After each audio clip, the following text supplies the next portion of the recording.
Good evening, fellow punters. Clock on the wall says 7:15.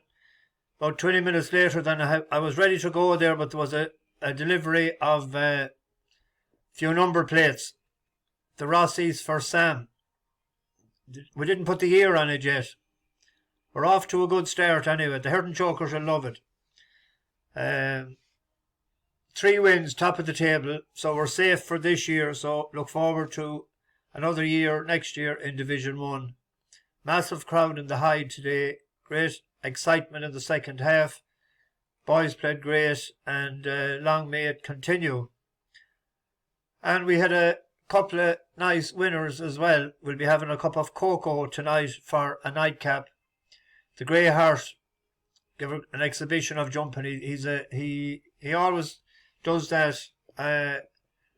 I'm a long time follower of the Cocoa Beach since he won the Thyestes a couple of years ago.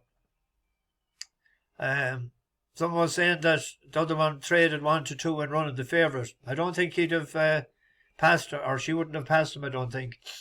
And Verdant Place gave me a heart attack at the last, but won snugly, and will win again too. That's the step up and trip really suited, because it took him all his time the last day at 2.5.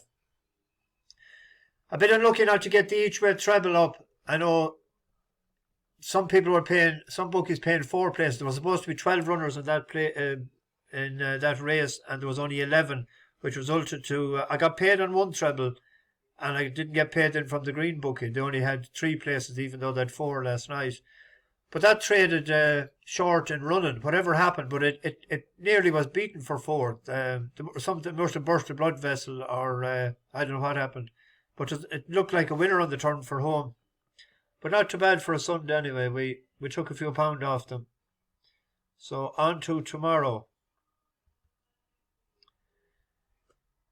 Now, where do we start? This, I'm hoping that it's good ground tomorrow, that it's not going to be soft. So there's a mayor's handicap chase here, and there was a horse that ran very well last time out on his first run for Peter Bowen after being with Rebecca Harris prior to that.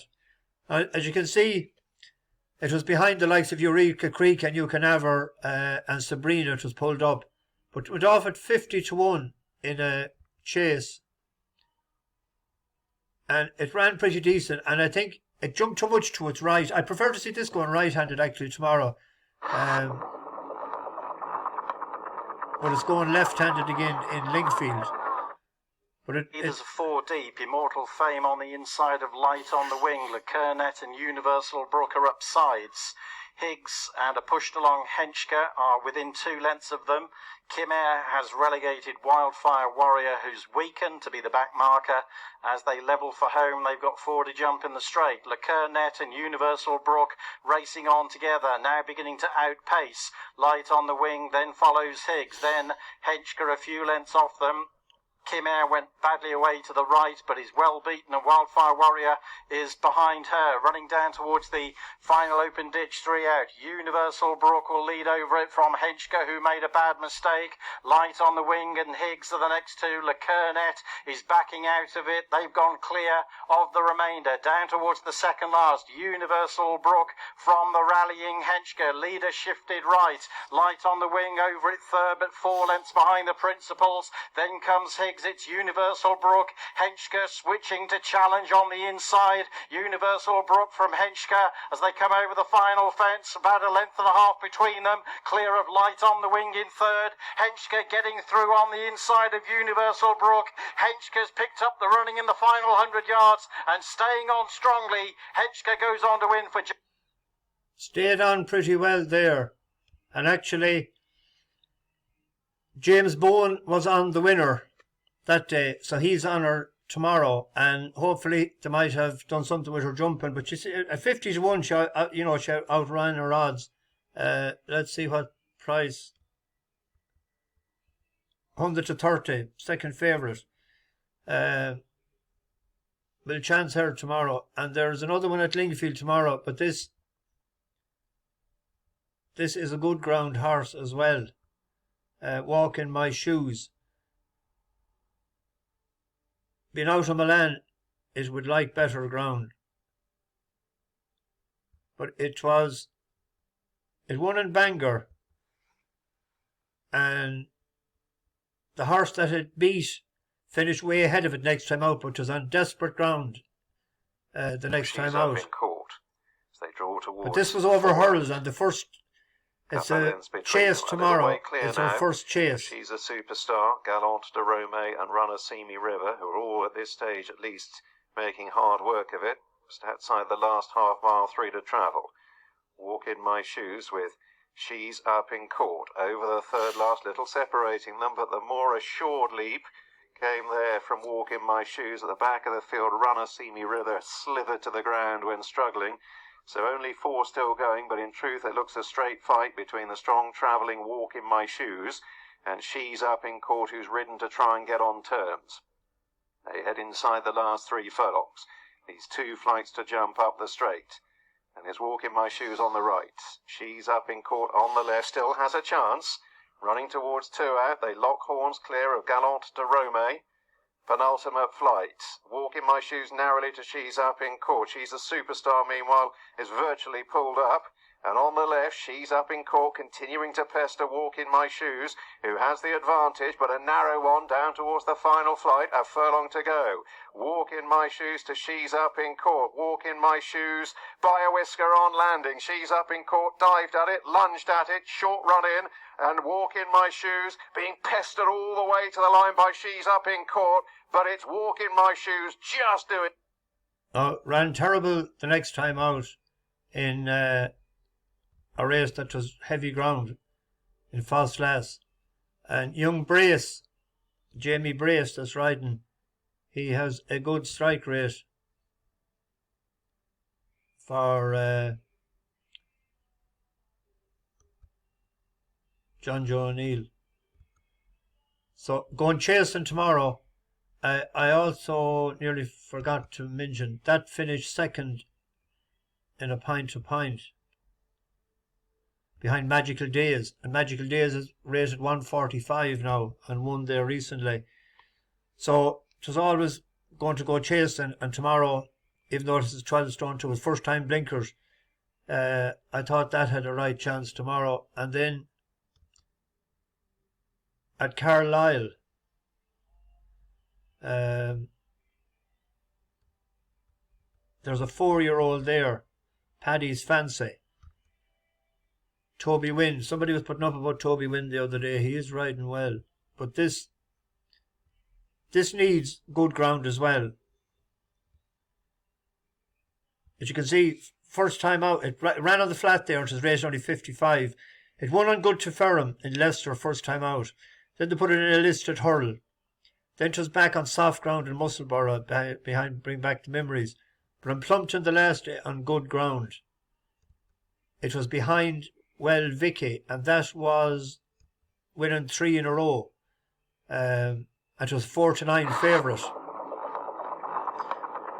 So it ran pretty decent to a real hot pot that day, I thought. Check It's Me is still 4 lengths clear.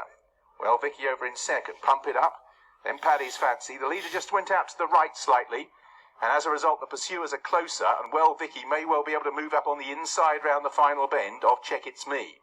Third place belongs to Pump It Up. Then in fourth place, Paddy's Fancy. Teasing Georgia comes next. The majority are being ridden as they make the turn. Well Vicky has got the lead, but is being pushed along. Second place, now Pump It Up and Paddy's Fancy move through to take a Check It's Me. Then Teasing Georgia, heading towards 2 from the finish. Well Vicky has the advantage. Paddy's Fancy 2 lengths down.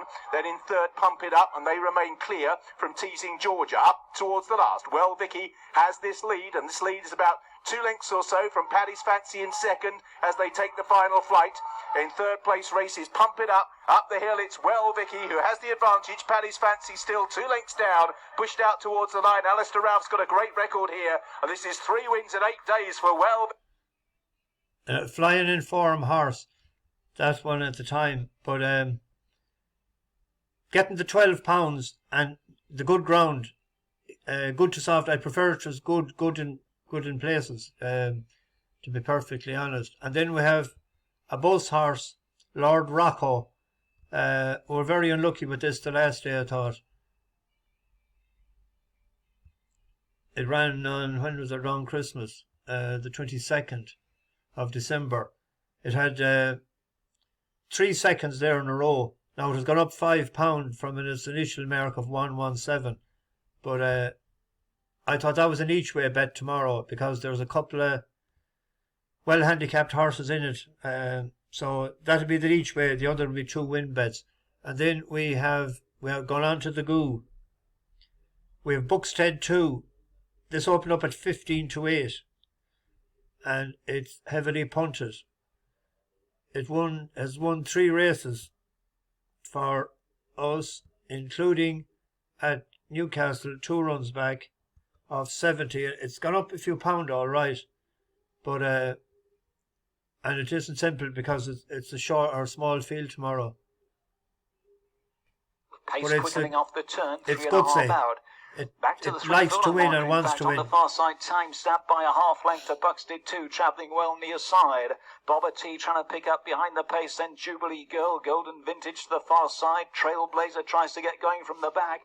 Back inside the final 2, Buxted 2, tackled by Bobber T as time stamp gives way. Trailblazer trying to finish off behind them with Jubilee Girl. Back to the final furlong they come then. Under the near side rail, Bobber T, the nose banded runner on the far side. Yellow cap is Buxted 2. Jubilee Girl kept going with Trailblazer, who's trying to finish. It's Buxted 2 who leads as they race up towards the line. Buxted 2 tackled by Jubilee Girl, but Buxted 2 does enough. Done enough. That was rated 70.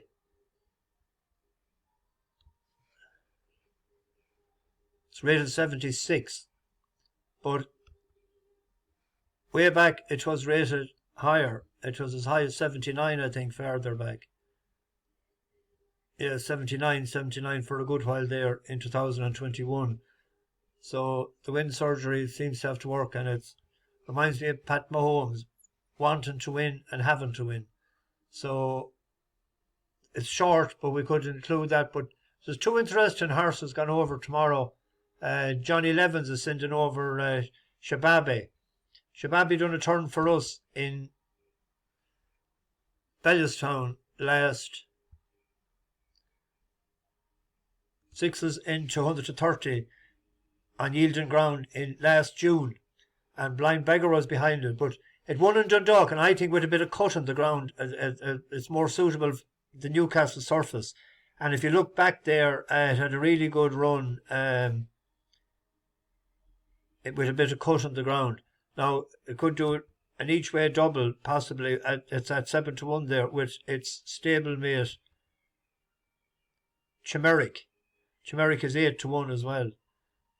But this is only a 6-year-old, and this is real basement stuff altogether. But the fact that they're sending those 2 over, it looks like a good opportunity to at least get placed. This one is similar, and its best run there with a bit of cut at a mile was behind Face the Puck Out. We were on that day. And a mile seems to be its best trip. If you take out Face the Puck Out there, it was only beaten 3/4 of a length and half a length, or a neck, in third. And this is woeful stuff altogether now, and it's only 6. Hot favourite there.